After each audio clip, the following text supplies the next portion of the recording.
Muy bien, Hechos capítulo 24. Y vamos a ver de este capítulo y en adelante que muchas de las cosas que vamos a leer en lo que resta del libro de los Hechos es mucha narrativa de sucesos que ya han sucedido antes, así es que los vamos a tratar de cubrir lo más rápido posible, pero deteniéndonos en ciertos puntos que creemos que son importantes, que nosotros como la iglesia sepamos acerca de la obra que Pablo estaba haciendo, acerca del viaje de Pablo a Roma y acerca de lo que Dios estaba haciendo a través de él. Porque no vemos en ninguna parte de las Escrituras en donde se nos hable de Pablo, en donde Dios no estaba activamente obrando en su vida de alguna manera, en donde Pablo no estaba siendo activamente protegido por Dios, en donde la providencia de Dios no estaba siendo manifestada activamente, y eso nos debe de dar a nosotros también aliento y nos debe dar a nosotros también seguridad, sabiendo que cuando nosotros estamos inmiscuidos en las cosas de Dios y cuando estamos haciendo las cosas de acuerdo a su propósito, podemos saber que no importa qué tan oscura se vea la noche, sabemos que el día viene y que Dios está atravesando esa noche con nosotros. Y es muy importante para nosotros como cristianos ver eso, porque vivimos en un mundo más que nunca antes, en un mundo muy peligroso. Vivimos en un mundo donde probablemente dentro de no mucho tiempo vamos a ser perseguidos por nuestra fe, como ya muchos hermanos en el mundo están siendo perseguidos. Vamos a ver que esto que mucha gente dice que no es una religión diabólica, que es una religión buena, pero que hay algunos grupos extremos, como en todos los grupos, está tratando de llevar su tipo de religiosidad a todas partes del mundo. ¿Quién de nosotros no ha escuchado acerca de lo que sucedió en Francia el viernes pasado, verdad? Y hoy mismo estaba leyendo un artículo en donde uno de los líderes de ISIS hace mención de que ya hay 4,000 soldados de ISIS en el occidente.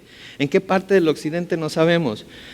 Pero como sabemos hay un gran flujo de refugiados dentro de los cuales están viniendo muchos de estos extremistas que un día pudiera ser que llegaran a una iglesia y que la tomaran y que a los cristianos que están ahí nos tomaran y nos mataran por nuestra fe.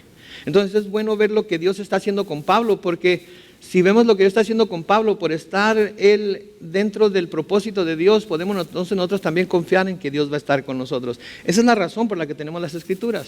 Las Escrituras son un testimonio de lo que Dios ha hecho por su pueblo a través de los tiempos. Lo vimos cuando estudiamos el libro de Génesis, lo estamos viendo en el estudio del libro de Éxodo, lo estamos viendo en el estudio del libro de los Hechos, y en cualquier libro de las Escrituras que veamos, vemos que ese es el caso. La semana pasada entonces dejamos a Pablo en Cesarea. Había llegado a Jerusalén, habían querido matarlo, le tendieron una emboscada.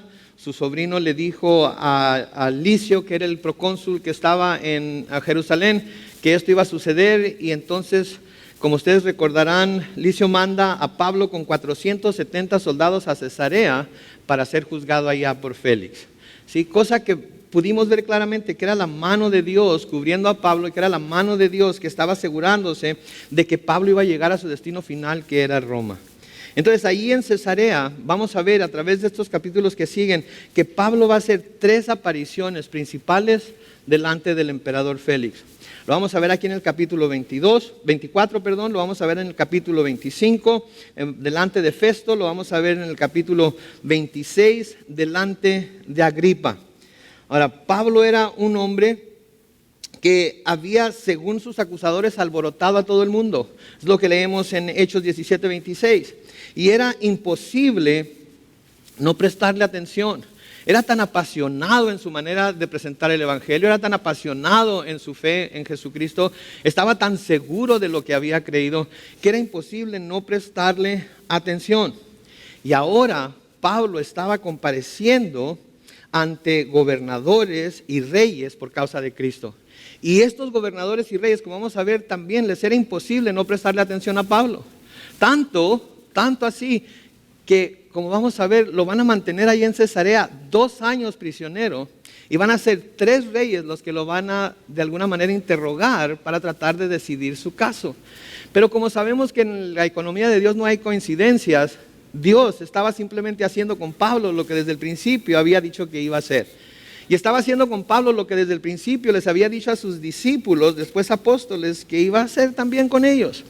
Por ejemplo, en el Evangelio de Mateo, en el capítulo 10 y el versículo 18, Jesucristo les habla a sus discípulos y les dice: y por causa de mí, incluso los harán comparecer ante gobernadores y reyes, para que den testimonio ante ellos y ante las naciones. Si ustedes se acuerdan, cuando estudiamos el capítulo 9 del libro de los Hechos, fue lo mismo que el Señor le dijo a Ananías cuando le dijo que fuera a buscar a Pablo. En Hechos capítulo 9, el versículo 15, el Señor le dijo a Ananías: ve allá, porque él, hablando de Pablo, es para mí un instrumento escogido. Él va a llevar mi nombre a las naciones, a los reyes y a los hijos de Israel. Y vamos a ver en esta narrativa que vamos a ver aquí del juicio de Pablo, es que está dando testimonio delante de reyes, está dando testimonio delante de naciones, porque son de diferentes lugares los reyes a los que está dando su testimonio, y está dando testimonio delante de los hijos de Israel, porque los judíos son los que los están llevando a que lo juzguen y al mismo tiempo están escuchando el mensaje de salvación que Pablo está presentando. Entonces, todo lo que Dios le ha dicho se está cumpliendo. Todo lo que Dios le ha dicho metódicamente se está llevando a cabo en su vida. De nuevo, eso debe ser de gran aliento para nosotros, porque quiere decir que todo lo que Dios nos dice a nosotros a través de la Escritura que va a hacer en y a través de nosotros, lo va a hacer de una manera metódica, de principio a fin, terminando todo cuando estemos en su presencia en el cielo. Amén. Entonces, comenzamos el capítulo 24 en el versículo 1 y noten por favor algunos detalles que se nos van a decir aquí. 5 días después, llegó el sumo sacerdote Ananías con algunos de los ancianos y un orador llamado Tértulo, y se presentaron ante el gobernador para acusar a Pablo. Entonces llegaron el gran sacerdote Ananías y el sumo sacerdote Ananías, llegaron también los ancianos y con ellos un orador llamado Tértulo, y se presentaron ante el gobernador para acusar a Pablo. Cuando llamaron a Pablo, Tértulo comenzó su acusación de la siguiente manera. Escuchen la manera de hablar de Tértulo a Félix.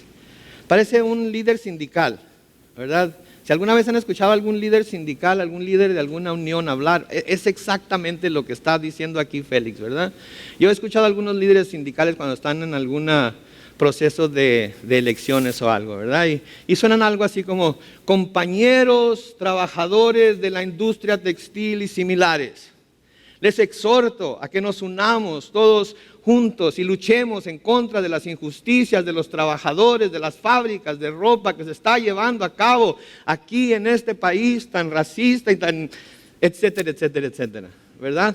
¿Por qué? Porque quieren convencer a la gente de que lo que están diciendo es verdad y de que lo que están diciendo tienen razón y de que ellos van a ser de alguna manera los que los van a ayudar. Noten cómo habla aquí Tértulo. Excelentísimo Félix, gracias a ti gozamos de paz, y por tu prudencia y buen gobierno el pueblo tiene muchas cosas buenas. Esto lo percibimos en muchos lugares y estamos muy agradecidos. Como no queremos molestarte más, te ruego que nos oigas un momento y que juzgues conforme a tu equidad. Nos hemos dado cuenta de que este hombre es una plaga. Por donde quiera que va, promueve la sedición entre los judíos y además encabeza la secta de los nazarenos. Noten aquí, por favor, cómo se dirige este Tértulo a Félix. Me llama la atención aquí que es un orador profesional, se le podría llamar. Es un orador que sabía cómo hablar. Sí, era más bien un abogado, ¿verdad? De esos abogados que se contratan para tratar con casos muy difíciles, ¿verdad? Que tienen el don de lengua, que saben cómo hablar y que saben hablar las cosas de tal manera que pueden tergiversarlas y hacerlas parecer lo que no son, ¿verdad? Eso es lo que está haciendo él aquí, ¿sí? También me llama la atención cómo llama a Pablo. Llama a Pablo como una plaga. ¿Qué es una plaga? ¿Alguna vez han sufrido de alguna plaga en su casa? No importa de qué sea, o en algún lugar donde han visitado, o en alguna ciudad o algo. Una plaga es una infestación de insectos que no nos deja en paz, que está siempre presente, que nos está causando daño, que no importa qué tanto hagamos para deshacernos de ella, no podemos deshacernos de ella. Esto es lo que estaba diciendo Tértulo aquí de Pablo. Es una plaga, no podemos deshacernos de él, ¿sí? Y no pensaba que no podían deshacerse de él porque Dios lo estaba protegiendo, Simplemente pensaba que no podían deshacerse de él porque de alguna manera no habían hecho todo lo necesario para deshacerse de él. Creían que había todavía otras cosas que podían hacer y estaban tratando de alguna manera de deshacerse de él. Ahora, noten cómo lo llaman. Él encabeza la secta de los nazarenos. Me encanta que lo llamen la secta de los nazarenos. Yo, como muchos de ustedes saben, yo nací y crecí en la iglesia del Nazareno. Y me fascina ese nombre, la iglesia del Nazareno, porque se identifica obviamente con Jesús. Sí, en Mateo 2:23 se nos dice que José se estableció en una ciudad llamada Nazaret para que se cumpliera lo que fue dicho por los profetas, que el niño, hablando de Jesús, iba a ser llamado Nazareno. Entonces me fascina el nombre Nazareno. A mí me encantaría que me pudieran decir Carlos Manuel Nazareno. Me encantaría haber nacido en Nazaret y he estado en Nazaret. Y créanme, Nazaret no es una ciudad así que digamos, wow. Pero ahí fue donde se identificó el Señor Jesucristo y ahí sí era como lo identificaron. Noten, seguimos leyendo en el versículo 6. Lo más grave es que intentó profanar nuestro templo. Por eso lo aprendimos, para juzgarlo conforme a nuestra ley. Pero intervino el tribuno Lisias y con lujo de violencia nos lo arrebató de las manos. Como nosotros somos la parte acusadora, nos mandó comparecer ante ti. Cuando lo juzgues, tú mismo podrás darte cuenta de que nuestras acusaciones son ciertas. Los judíos confirmaron esto al afirmar la veracidad de las acusaciones. Noten que él dice ahí que quieren juzgarlo conforme a su ley, conforme a la ley judía, ¿sí? Porque lo que vemos aquí es que al haber el sumo sacerdote y los ancianos traído a este orador, ¿sí?, quería decir que ellos sabían que iban a tener que juzgar a Pablo no de acuerdo a la ley de los judíos, o no iban a poder presentar las acusaciones de acuerdo a la ley de los judíos, sino que iban a tener que presentarla de acuerdo a la ley de los romanos. Y iban a tener que hacer lo posible para que los romanos entendieran claramente de qué lo estaban acusando. Y contrataron a este abogado que muchos creen que no era judío, ¿sí?, sino que era gentil, para que él les ayudara en este juicio contra Pablo. Sí, pero también es interesante porque nos muestran aquí las escrituras hasta dónde está dispuesto a llegar el hombre cuando está cegado por su deseo de desobedecer a Dios y no reconocer a Cristo como Rey y Señor. Es interesante hasta dónde está dispuesto a llegar el hombre cuando no quiere someterse a Dios. Es interesante ver hasta qué punto está dispuesto a llegar y las cosas que está dispuesto a hacer. Estos hombres, los ancianos y el sumo sacerdote nunca hubieran tenido nada que ver con un judío, con un romano, nunca hubieran tenido nada que ver con un gentil. Pero aquí van y contratan un gentil para acusar a Pablo porque no quieren que el mensaje que Pablo estaba predicando siguiera propagándose por todo el mundo. Están dispuestos a hacer lo que sea, están dispuestos a hacer cosas que hasta no tienen ni siquiera sentido, ¿sí? No sé si ustedes escucharon hace algunos años de un hombre que fue hasta la Suprema Corte de Justicia de los Estados Unidos para pedir y pagó abogado, ¿sí?, o buscó organizaciones que le ayudaran a pagar el abogado para llegar hasta la Suprema Corte de Justicia y pedir que las palabras under God se quitaran del juramento a la bandera. Hasta ese grado, hasta ese punto decidió llegar, hasta llevar su caso hasta la Suprema Corte de Justicia de Estados Unidos para quitar las palabras under God del juramento a la bandera. Porque para él se le antojaba que era ofensivo que los niños en las escuelas públicas al hacer su juramento a la bandera tuvieran que reconocer a Dios. Ahora, como les dije la semana pasada, si Dios no existe, ¿cuál es el problema? ¿Por qué enojarse tanto? ¿Por qué odiarlo tanto? Si Dios no existe, ¿para qué se oponen? Déjennos con nuestras tonterías y nuestras fantasías, pero no quieran imponer sobre nosotros lo que ellos creen o no creen acerca de Dios. Sin embargo, están dispuestos a hacer eso. Ahora, no logró su objetivo. La Suprema Corte de Justicia dijo que no tenían razón para quitar las palabras under God del juramento a la bandera. Pero el hombre no se detuvo ahí, hizo una apelación, que ahora la Suprema Corte de Justicia va a tener que volver a escuchar con nuevos argumentos, por nuevos abogados, para ver si lo van a hacer o no. Ahora, no conforme con esto, este mismo hombre ahora ha llevado una demanda delante de esa misma corte para que a las monedas y los billetes de Estados Unidos se les quite las palabras "In God we trust". Porque se siente ofendido que cada vez que tiene que manejar una moneda o manejar un billete de $1 o de $5 tenga que leer ahí "In God we trust". Sean honestos, ¿cuántos de ustedes, aparte de leer el número para saber de qué cantidad es el billete, leen cualquiera de las letras que están escritas en sus billetes? Nadie, para nada. Y estoy seguro que él tampoco. Pero ¿cuál es su afán? Quitar a Dios de todo lo que tenga, de todo lo que sea público. ¿Sí? Había hace muchos años un evento en Balboa Park que se llamaba Christmas on the Prado. ¿Sí? Ahora ya no se llama Christmas on the Prado porque ya no quieren poner la palabra Christmas ahí, porque parte de la palabra Christmas es que Christ. Okay. Así es que ya no se llama Christmas on the Prado. Okay. Antes en las escuelas teníamos Christmas break. Ahora ya no hay Christmas break en las escuelas, ahora hay winter break. ¿Por qué? Porque no podemos mencionar el nombre de Cristo en las escuelas. Algunas tiendas no permiten que los empleados saluden al público diciendo Merry Christmas, sino Happy Holidays. ¿Por qué? Porque no quieren ofender a aquellos que no creen en el Señor Jesucristo escuchando la palabra Christmas. Y no les importa si van a perder dinero en ventas o no, porque saben que la gente de todas maneras va a ir a comprar. El hombre está dispuesto a hacer lo que tenga que hacer para no someterse, para no doblar la rodilla delante del ungido de Dios que es Cristo.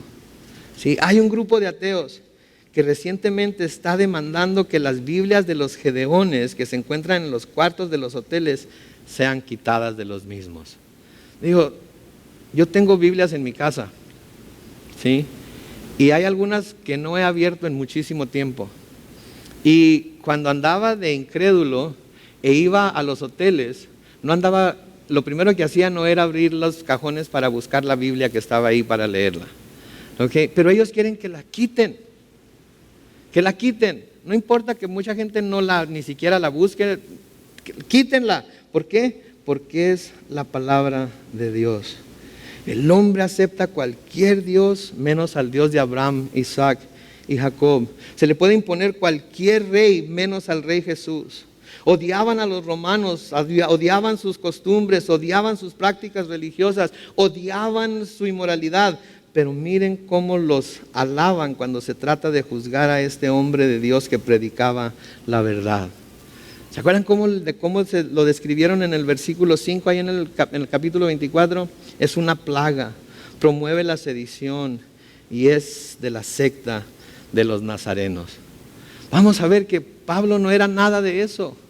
De lo único que se le podía quizás acusar era de que encabezaba la secta de los nazarenos en donde quiera que iban. Pero la secta de los nazarenos no era una secta que andaba buscando liberarse de Roma, una secta que andaba buscando derrocar el gobierno de Roma. Era una secta que simplemente quería predicar lo que su líder les había dicho que predicaran, que eran las buenas nuevas del Evangelio.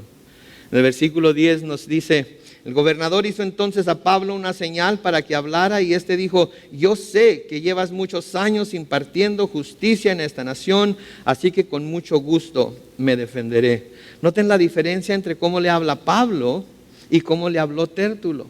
Pablo simplemente está estableciendo algo que está hecho ya, algo que se conoce ya. Félix llevaba mucho tiempo como regidor o gobernador de Judea, de esa área, y Pablo lo sabía. Y sabía que había impartido justicia a la nación, de acuerdo a la paz romana. Y así que con mucho gusto Pablo estaba dispuesto a defenderse delante de él. Pablo reconoce entonces los años de Félix como juez y se dispone a presentar su defensa. Noten en el versículo 11: como podrás comprobar, no hace más de 12 días que fui a adorar a Jerusalén. O sea, 12 días es muy poco tiempo para hacer todo lo que estos hombres me están acusando de hacer. 12 días no es nada de tiempo para poder levantar una sedición, para poder levantar una rebelión. 12 días no es suficiente para hacer nada de lo que me están acusando. Entonces yo fui 12 días y estuve en Jerusalén. Versículo 12, nadie me vio discutir con ninguno, ni sublevar a la multitud en el templo, ni en la sinagoga, ni en la ciudad. Las cosas por las que me acusan no te las pueden probar. Sin embargo, escuchen por favor las palabras de Pablo aquí. Una cosa debo confesar, y es que sirvo al Dios de mis padres de acuerdo con el camino que ellos llaman herejía. O sea, de acuerdo al camino del Nazareno. Yo creo en todo lo que está escrito en la ley, cosa que ellos también creían, y en los profetas, los cuales ellos también respetaban. Y tengo, como ellos, la misma esperanza en Dios de que habrán de resucitar los justos y los injustos. Entonces noten lo que está confesando aquí Pablo. Lo único que me pueden acusar es de que yo sirvo a Dios. Lo único que me pueden acusar es que yo creo en la ley y en los profetas. De lo único que me pueden acusar es que tengo la esperanza, igual que ellos, algunos de ellos, de que un día todos van a resucitar, tanto los justos como los injustos. No tenían nada de qué acusarlo que fuera algún crimen. Pablo comienza aquí su defensa declarando que todas las acusaciones que contra él se han levantado son falsas, salvo una, que era ¿qué? Creer en Dios. Creer en el Dios de Abraham, Isaac y Jacob, y de servirlo, y de seguir su ley, y de creer a los profetas. Era de lo único que lo podían acusar. Era la única acusación que en realidad tenía méritos. Era la única acusación que en realidad podía de alguna manera llevarlo a sufrir algún castigo si esto fuera un crimen. Déjeme preguntarle algo. ¿Es esto de lo único que se le puede acusar a usted? ¿Se le puede acusar a usted de creer en Dios? ¿Se le puede acusar a usted de servir a Dios? ¿Se le puede acusar a usted de obedecer su palabra? ¿Se le puede acusar a usted de tener la esperanza de vida eterna? Porque saben que eso es de lo único de lo que deben poder acusarnos como cristianos. Que no nos vayan a acusar de legalistas, que no nos vayan a acusar de religiosos, que no nos vayan a acusar de hipócritas, que no nos vayan a acusar de que somos una cosa en la iglesia y otra cosa afuera, que no nos vayan a acusar de tener doble cara, que no nos vayan a acusar de tantas cosas de las que nos acusan a los cristianos, que nos acusen de creer en Dios, que nos acusen de querer servirle a Él, que nos acusen de obedecer su palabra, que nos acusen de tener la esperanza de vida eterna. Porque si esa acusación se nos pega, si esa acusación es cierta, si se nos puede condenar por ello, entonces no tenemos nada de qué temer. No tenemos nada de qué temer, porque estamos siendo lo que hemos sido llamados a ser. Sí, entonces no tendríamos ningún problema con confesar nuestro crimen, que es querer en todo aspecto de nuestra vida servir y alabar a Dios. Como Daniel, ¿se acuerdan de Daniel? ¿Se acuerdan de Daniel cuando los gobernadores y los sátrapas y todos tenían celos de él porque el rey lo quería poner por encima de todos ellos y andaban tratando de buscar algo de qué acusarlo y dijeron no vamos a poder encontrar nada de qué acusarlo si no se trata de algo que tenga que ver con su Dios? Así es que vamos a hablar con el rey y le vamos a decir que haga una ley de que por el próximo periodo de tiempo nadie puede hacer ninguna petición a ningún Dios, a ningún rey, a ningún gobernante que no seas tú. Y si alguien se encuentra haciendo algo semejante, que se ha echado en el foso de los leones. ¿Sí? Y luego fueron y pusieron guardias alrededor de la casa de Daniel. Y como era la costumbre de Daniel, 3 veces al día, él abría su ventana hacia Jerusalén, se postraba y oraba al Dios de Israel. Fueron y lo vieron orando al Dios de Israel. ¿Y qué hicieron? Fueron con el rey inmediatamente. Oh rey, ¿qué no dijiste tú que si alguien le pedía, oraba o hacía alguna petición a alguien que no fueras tú, lo iban a echar al foso de los leones? Pues sí, así fue. Pues ¿qué crees? Que Daniel, el que tú quieres poner como gobernador de todos, está orando a su Dios. Y porque tú hiciste la ley, porque tu ley no puede ser echa a un lado, tienes que obedecer tu propia ley y echarla al foso de los leones. ¿Se acuerdan? El rey con tristeza en su corazón fue y tomó a Daniel y lo trajo y lo echó al foso de los leones. Pero cuando vio que los leones no le habían hecho nada, cuando vio que Daniel fue protegido por Dios, ¿qué hizo? Alabó a Dios y lo proclamó como el Dios todopoderoso sobre todas las naciones. Eso es lo que hace nuestra fidelidad a Dios, eso es lo que hace nuestro testimonio de Dios, eso es lo que hace nuestra vida cuando nosotros estamos como Pablo, dispuestos a sufrir lo que tengamos que sufrir por causa de Dios, dispuestos a pasar por lo que tengamos que pasar por causa de Dios y estar dispuestos a que se nos acuse de lo que se nos acuse, pero sabiendo de que lo único que se nos puede acusar es de que somos fieles a Dios. Y necesitamos el poder del Espíritu Santo para hacer eso. Y necesitamos estar en constante oración para hacer eso. Y necesitamos estar en constante comunión con Dios para hacer eso. Sí. Pedro, hablando acerca de situaciones como estas, nos dice en 1 de Pedro capítulo 2, lo pueden leer conmigo, dice: amados hermanos, como si ustedes fueran extranjeros y peregrinos, les ruego que se aparten de los deseos pecaminosos que batallan contra el alma. Mantengan una buena conducta entre los no creyentes para que, aunque los acusen de malhechores, al ver las buenas obras de ustedes glorifiquen a Dios el día que Él nos visite. Por causa del Señor, muéstrense respetuosos de toda institución humana. Se trate del rey porque Él es el que gobierna, o de sus gobernadores porque el rey los ha enviado para castigar a los malhechores y para elogiar a los que hacen el bien. La voluntad de Dios es que ustedes practiquen el bien, para que así hagan callar la ignorancia de la gente insensata. Hagan uso de su libertad, pero no la usen como pretexto para hacer lo malo, sino para servir a Dios. ¿Qué está diciendo Pedro aquí? Miren, pórtense bien, hagan lo correcto siempre, respeten las leyes, respeten las autoridades, para que los acusen de tantas y tantas cosas que los van a acusar, no tengan nada que puedan comprobar de lo que ustedes están haciendo. Sí, ya les he dicho antes, yo traigo alrededor de mis placas una portaplacas que dice Calvary Chapel San Diego, ¿verdad? Yo creo que se lo voy a quitar, porque a veces me paso del límite de la velocidad por unas cuantas millas. Y a veces me encuentro con gente de la iglesia en la calle. Y no quiero que se vaya a decir: mira, trae placas de Calvary Chapel y míralo, va a 60 en esta calle que es nada más de 45. Y mira el pastor cómo va pasando carros, deberían de poner una luz roja encima y darle una sirena de ambulancia para que cuando menos les dé tiempo de quitarse. Todas esas cosas se nos hacen curiosas, se nos hacen graciosas, pero ¿saben qué? Son cosas que el mundo ve. Son cosas que el mundo le llaman la atención. Y cuando nos ven hacer cosas como esas, lo que estamos haciendo es dándoles de qué hablar. Y lo que Pedro está diciendo aquí: no le den al mundo de qué hablar. No le den al mundo de qué hablar. Sí, son libres de hacer lo que les dé la gana, es cierto. Pero no usen esa libertad para hacer lo malo, usen esa libertad para servir a Dios. Sí, eso es de lo que nos debemos de preocupar. Y cuando sufrimos por no hacer lo correcto, no nos vayamos a quejar con Dios de que estamos sufriendo. ¿Sí? Porque si estamos sufriendo por no hacer lo correcto, estamos sufriendo porque lo merecemos. ¿Sí? En ese mismo capítulo de 1 de Pedro, pero los versículos 20 al 23, lean conmigo lo que Pedro escribe. Porque ¿qué mérito hay en soportar malos tratos por hacer algo malo?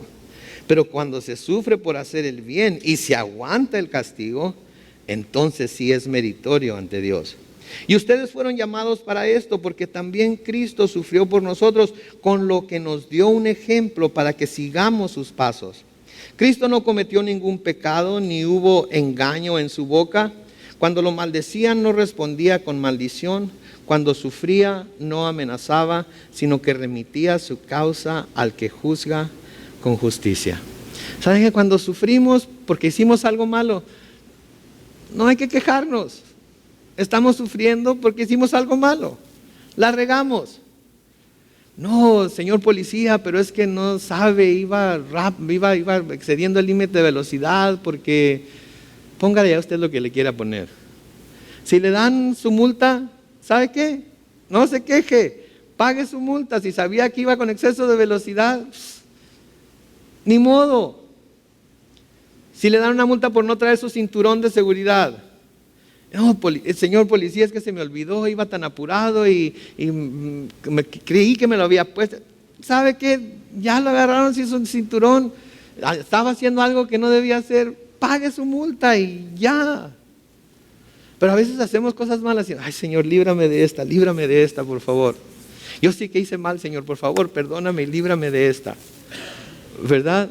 Y ¿saben qué es lo curioso? Que a veces Dios sí nos libra de ellas aún a pesar de nuestra insensatez, ¿no es cierto? Pero cuando no lo haga, no vamos a quejarnos, Señor, ¿por qué dejaste que pasara? Simplemente debemos reconocer que lo hicimos y vamos a sufrir las consecuencias de ello. Y no hay otra, ¿verdad? No hay otra, no hay para dónde hacernos.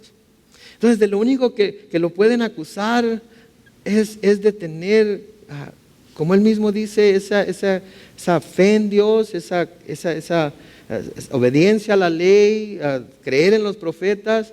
Y luego algo que menciona aquí también es de que va a haber resurrección de los muertos, tanto justos como los injustos. Él creía eso, él estaba convencido de eso, y nosotros también debemos estar convencidos de ello, porque esa es la promesa de Dios. Al que cree en Jesucristo va a tener vida eterna, y el que cree en Jesucristo, aunque muerto, vivirá. ¿Sí? Aunque muerto, vivirá. Escuchen o lean conmigo lo que dice el apóstol Juan en Juan 6:40, las palabras de Jesús. Y esta es la voluntad del que me ha enviado, que todo aquel que ve al Hijo y cree en Él, tenga vida eterna. ¿Y qué dice? Y yo le resucitaré en el día postrero. Esa es la esperanza que tenemos. Por eso nosotros aunque sí sufrimos cuando alguien se nos muere, aunque sí sufrimos cuando alguien se nos adelanta, no sufrimos como si no tuviéramos esperanza, porque tenemos esa esperanza de un día volverlos a ver. Por eso cuando la muerte viene hacia nosotros, ¿sí? Nosotros no tememos a la muerte como la teme el mundo que no tiene a Dios en su corazón, porque nosotros tenemos la promesa fiel de Jesucristo de que vamos a ser resucitados y vamos a vivir para siempre. Y aunque nunca vamos a encontrarnos con el día perfecto para morirnos, porque ningún día va a ser perfecto para morirnos, así tengamos 50 años o 500 años, nunca vamos a decir, este es un buen día para morirme. No, porque amamos la vida, Dios nos dio vida y amamos esa vida. Pero cuando está llegando ese día, o cuando sabemos que va a llegar ese día, no tememos a la muerte como el mundo teme a la muerte, porque tenemos a nuestro lado al que ya venció a la muerte. Y eso nos da seguridad. De nuevo el Señor Jesús hablando aquí en Juan 11:25, yo soy la resurrección y la vida, el que cree en mí, aunque esté muerto, ¿qué dice? Vivirá. Segunda de Corintios 4, versículos 13 al 14. Pero en este mismo espíritu de fe y de acuerdo a lo que está escrito, creí y por lo tanto hablé. Nosotros también creemos y por lo tanto también hablamos. Sabemos que el que resucitó al Señor Jesús, también a nosotros nos resucitará con Él y nos llevará a su presencia juntamente con ustedes. Sabemos. Noten la palabra ahí, sabemos en el versículo 14, que el que resucitó al Señor Jesús también a nosotros nos resucitará con Él y nos llevará a su presencia juntamente con ustedes. Y por último en Romanos capítulo 6, los versículos 6 al 9 nos dice, sabemos que nuestro antiguo yo fue crucificado juntamente con Él, hablando de Jesús, para que el cuerpo del pecado sea destruido a fin de que no sirvamos más al pecado. Porque el que ha muerto ha sido liberado del pecado. Así que si morimos con Cristo, creemos que también viviremos con Él. Sabemos que Cristo resucitó y que no volverá a morir, pues la muerte ya no tiene poder sobre Él. Deducimos entonces que si Cristo resucitó y la muerte ya no va a tener poder sobre Él, cuando nosotros resucitemos, la muerte nunca va a volver a tener poder sobre nosotros tampoco.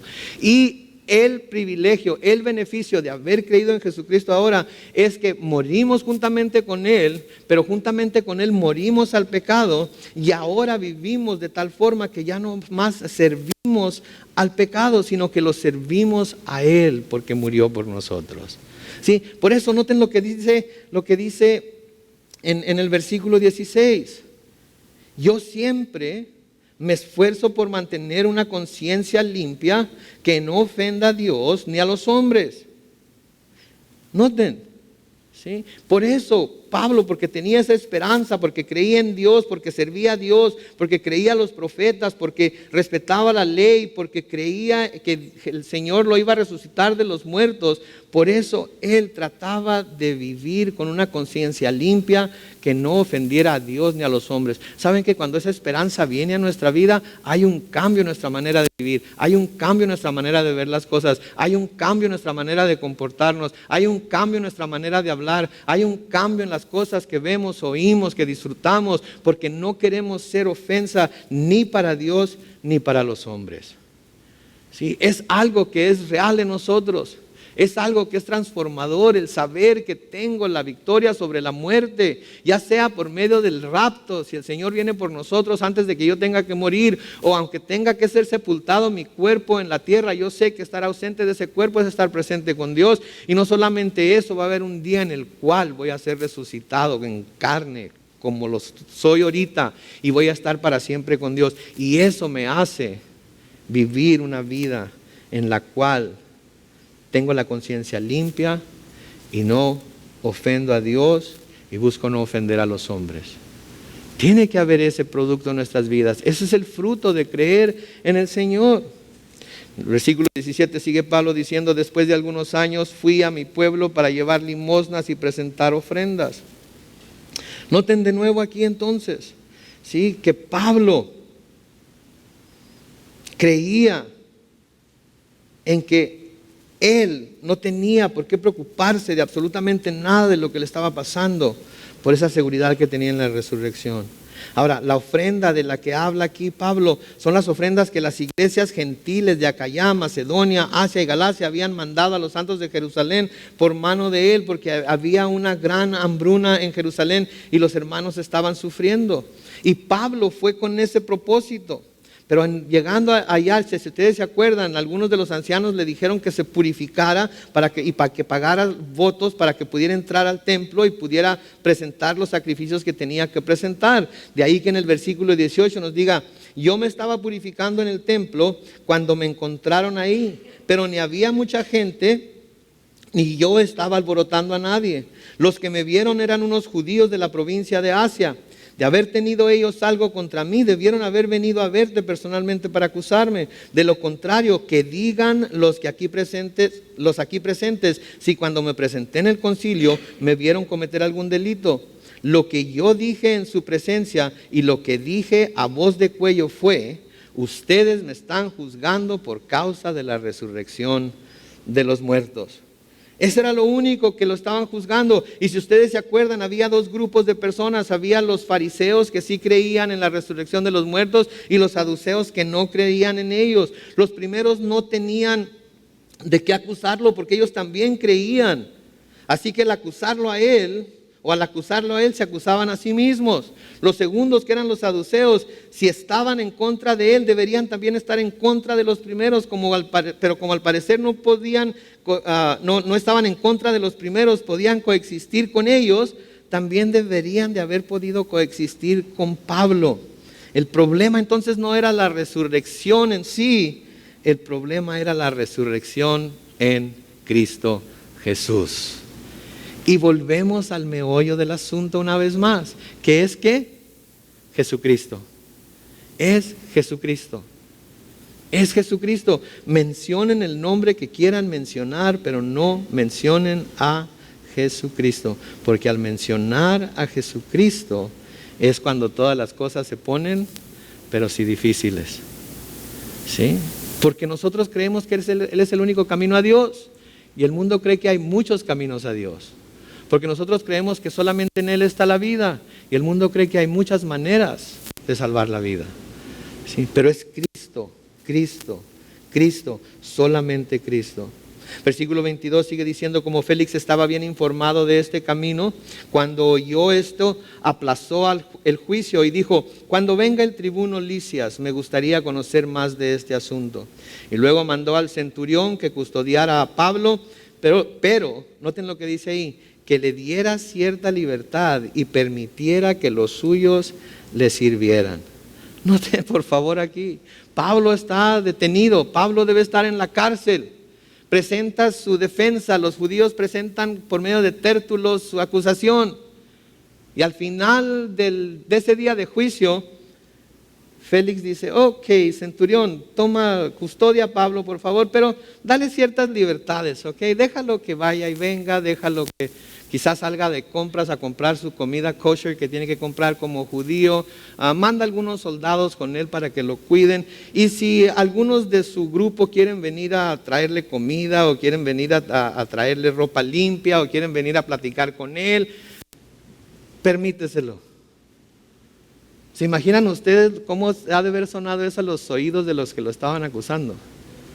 ¿Se imaginan ustedes que algún día hubieran andado ellos ahí por el pueblo caminando y de repente ahí viene Pablo con una escolta de soldados y con sus amigos en el mercado y a ver, dame ese pescado que está ahí y los oye, ¿que no es Pablo al que tenemos allá en el calabozo por acusado de sedición y todo?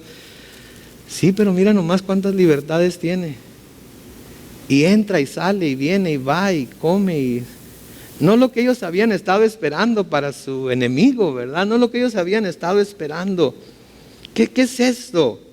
Sino la providencia de Dios. ¿Qué es esto? Sino la mano de Dios sobre la vida de Pablo. ¿Sí? ¿Se acuerdan lo que estudiamos el martes en Éxodo 3? El Señor le dice a Moisés que un día van a salir, todo el pueblo de Israel va a salir de Egipto, pero les dijo que no iban a salir con las manos vacías, ¿se acuerdan? Después de 430 años no iban a salir con las manos vacías. ¿Qué les dice en Éxodo 3:21? Les dice, y yo haré que los egipcios vean a este pueblo con ojos bondadosos para que cuando ustedes salgan no se vayan con las manos vacías. Dios iba a hacer que los egipcios tuvieran piedad, tuvieran compasión de ellos y que ellos mismos por su propia voluntad, al ellos pedirles tesoros, oro, plata, telas, etcétera, vestidos, se los dieran. Y así fue como sucedió. Proverbios 16:7 nos dice, si el Señor aprueba los caminos del hombre, hasta sus enemigos hacen la paz con él. ¿Ok? ¿Leyeron eso? Si el Señor aprueba los caminos del hombre, hasta sus enemigos hacen la paz con él. Dios aprobaba de los caminos de Pablo. Y aún en medio de la cárcel hizo que los romanos buscaran tener paz con él. Porque él estaba sirviendo a Dios. Cuando nuestros caminos son agradables a Dios, Él puede hacer lo mismo también por nosotros. Ahora, debo de hacer una observación aquí, porque nunca debemos de poner a Dios en un molde y pensar que siempre va a hacer lo mismo, aun cuando se encuentre la persona en la misma situación. Él va a hacer lo mismo cuando sea, primero, para el bien de la persona, para el bien de nosotros mismos, y cuando lo que está haciendo nos vaya a ayudar a cumplir con su perfecta voluntad.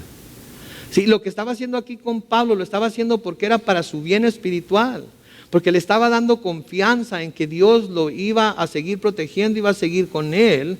¿Por qué? Porque él estaba en camino a hacer la voluntad de Dios. Entonces, si queremos que cosas como estas sucedan, tenemos que ver claramente el contexto dentro de los cuales están pasando. Pablo estaba sufriendo por el nombre de Cristo, Pablo estaba sufriendo por hacer la voluntad de Dios, y al estar dispuesto a sufrir, Dios entonces, por medio de su perfecta voluntad, hace que sus enemigos, los romanos, estén en paz con él, le den libertades y permitan que sus amigos lo visiten, y abre las puertas para que Pablo esté protegido, porque finalmente va a cumplir con su perfecta voluntad. Entonces, ¿qué debemos hacer nosotros? Debemos asegurarnos de que cada paso de nuestra vida, donde quiera que lo estemos dando, cada aspecto de nuestra vida, donde quiera que nos estemos desarrollando, esté dentro del plan perfecto de Dios. Porque todas las cosas ayudan a bien a quienes, aquellos que aman a Dios y que son llamados conforme a su propósito. Sí, eso es lo que debemos buscar. Entonces, versículo 24 sigue diciendo: unos días después Félix llegó con Drusila, su mujer, que era judía. Mandó llamar a Pablo y quiso oír acerca de la fe en Jesucristo. Noten por favor aquí las oportunidades tan maravillosas que le están presentando a Pablo. Él sabía de lo que estaba acusado. Él conocía el camino en el que estaba Pablo. Y ahora Félix lo manda a llamar juntamente con su mujer Drusila. Pero noten, no para escuchar acerca del caso, ¿no? Sino que lo llama para escuchar acerca de ¿qué? De la fe en Jesucristo. Era como darle un dulce a Pablo, era como darle algo sabroso a Pablo, era para lo único que vivía, era lo único que buscaba, era su razón de vivir, el hablar de la fe en Cristo Jesús. Pregunta: ¿es nuestra pasión, es nuestra razón de vivir el hablar de la fe en Cristo Jesús a todo aquel que esté dispuesto a escucharnos? Porque debemos estar preparados para hacerlo. Día con día, con día, con día. Ese debe ser lo primero que nos debe venir a nuestra mente y corazón. Señor, dame la oportunidad para hablar de la fe en Jesucristo hoy con alguien. Dame esa oportunidad. Abre esas puertas. Es lo que mi corazón anhela, es lo que deseo hacer. ¿Sí? Y me imagino a Pablo aquí. Como han visto las moscas cuando le hacen así a las patillas cuando van a comer. Me imagino a Pablo aquí así: ay, ¿quieres que te hable de la fe en Jesucristo? Y me lo imagino hablándole a Félix acerca de la fe en Cristo, y quizás usando palabras como las que después escribiría Juan en su evangelio, diciéndole quizás: pues déjame decirte, Félix, que de tal manera amó Dios al mundo que dio a su Hijo unigénito para que todo aquel que en Él cree no se pierda, sino tenga vida eterna. Y déjame también decirte, déjame contarte que Dios no envió a su Hijo al mundo para condenar al mundo, sino para que el mundo sea salvo por Él. ¿Entiendes eso, Félix? ¿Te das cuenta de ello? Que Dios no mandó a Jesucristo para condenarte. Dios lo mandó para que si tú crees en Él puedas ser salvo por Él. Y déjame decirte una cosa más, que el que cree en Él no es condenado, pero el que no cree ya ha sido condenado porque no ha creído en el nombre del unigénito Hijo de Dios. Félix, ¿te das cuenta de lo que eso quiere decir? Quiere decir que tú ya estás condenado y que si no crees en el nombre de Cristo, el único Hijo de Dios, entonces vas a irte al infierno. ¿Te das cuenta de lo que eso quiere decir, de lo que eso significa? Y déjame decirte por qué el mundo va a ser condenado. Porque la luz vino al mundo por medio de Jesucristo, pero los hombres amaron más las tinieblas que la luz porque sus obras eran malas. Porque todo aquel que hace lo malo aborrece la luz y no se acerca a la luz para que sus obras no sean reprendidas. Pero, Félix, escucha esto: el que practica la verdad viene a la luz para que sea evidente que sus obras son hechas en Dios. Félix, ¿me estás escuchando? Quería saber acerca de la fe en Cristo. Esto es de lo que se trata la fe en Cristo. Esto es de lo que quieres escuchar. Te estoy diciendo la verdad. Te estoy diciendo lo que necesitas oír, Félix. Presta atención, Félix. Vas a tener que tomar una decisión. Escucha, por favor. Noten el versículo 25.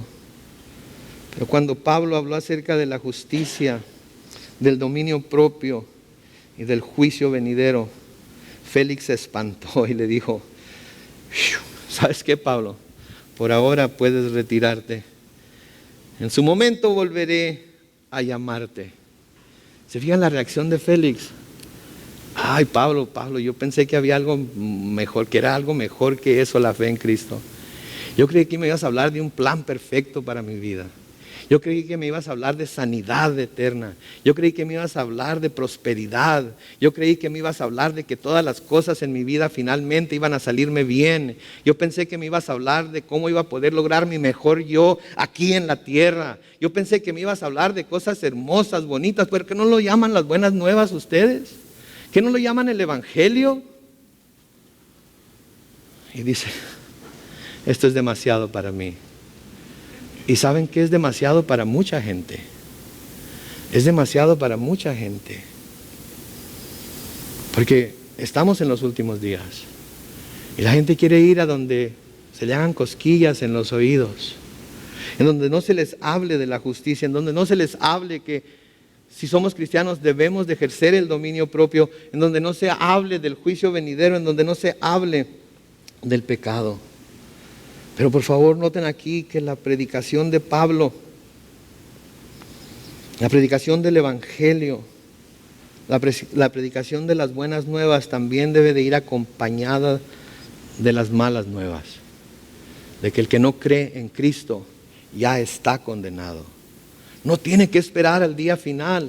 No tiene que esperar a morirse y estar delante de la presencia de Dios. El que no cree en Cristo ya está condenado desde ahorita. ¿Escuchan eso? ¿Se dan cuenta de eso? Porque les tenemos que hablar del peligro del cual Cristo vino a salvarlos. Del cual Cristo vino a salvarnos a todos. Por eso el Señor Jesucristo, cuando les habla a sus discípulos de que se tiene que ir, les habla y les dice que les conviene que Él se vaya. Que les conviene que Él se devuelva al Padre. En Juan capítulo 16, los versículos 7 al 11 dice: pero les digo la verdad, les conviene que yo me vaya, porque si no me voy, el Consolador no vendrá a ustedes, pero si me voy, yo se los enviaré. Y cuando Él venga, convencerá al mundo de pecado y de justicia y de juicio. De pecado por cuanto no creen en mí, de justicia por cuanto voy al Padre y no me verán más, y de juicio por cuanto el príncipe de este mundo ya ha sido juzgado. Saben que el Espíritu Santo se mueve en nosotros, el Espíritu Santo nos habla a nosotros. Seamos creyentes o no seamos creyentes, el Espíritu Santo se mueve en nosotros y nos señala claramente en dónde deberíamos estar y en dónde estamos. ¿Y saben por qué lo hace? Porque Dios nos ama tanto que no puede dejarnos en el lugar donde estamos si estamos viviendo en pecado. Para el que no cree, Dios quiere, desea, su anhelo es que crea. Porque Él no encuentra ningún placer en la destrucción del impío, en la muerte del impío. Para el que ha creído es una manera de despertarnos y decir: ¿qué pasó? ¿Cuál es tu pasión maestra? ¿Cuál es tu principal preocupación en esta tierra? ¿Para qué estás viviendo? ¿Estás creyendo en el Dios de Abraham, Isaac y Jacob? ¿Estás sirviéndole? ¿Estás creyendo en lo que los profetas hablan acerca de su Cristo? ¿Tienes la esperanza de vida eterna? Porque Dios quiere que vivamos seguros en Él. Porque Dios quiere que nuestra vida sea gozo. Porque para eso vino el Señor Jesucristo, a darnos gozo, verdadero gozo, en saber que tenemos la seguridad de ser salvos en Él. Esto es de lo que está haciendo, esto es de lo único que se le puede acusar a Pablo. Esto es de lo único que se le puede acusar con seguridad, es de lo único que es culpable. Pero noten que no solamente lo envía después porque empezó a sentir miedo por lo que estaba diciendo. Noten en el versículo 26. Y es que además Félix esperaba que Pablo le ofreciera dinero para soltarlo. Por eso muchas veces lo llamaba para hablar con él. Y noten, versículo 27, terminando aquí esta mañana.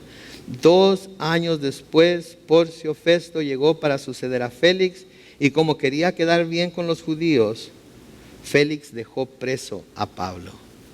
Noten ustedes, Pablo, lo que estaba pasando. 2 años preso. 2 años. Pero en esos 2 años siempre predicando el Evangelio. En esos 2 años siempre dando testimonio del amor de Dios. En esos 2 años siempre hablando de la gracia de Dios.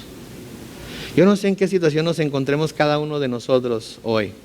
Pero una cosa sí sé, que no importa cuál sea la situación en la que nos encontremos, nuestra vida debe ser una como la de Pablo, que está dada a la predicación del Evangelio a todos cuantos nos puedan y nos quieran oír. Amén.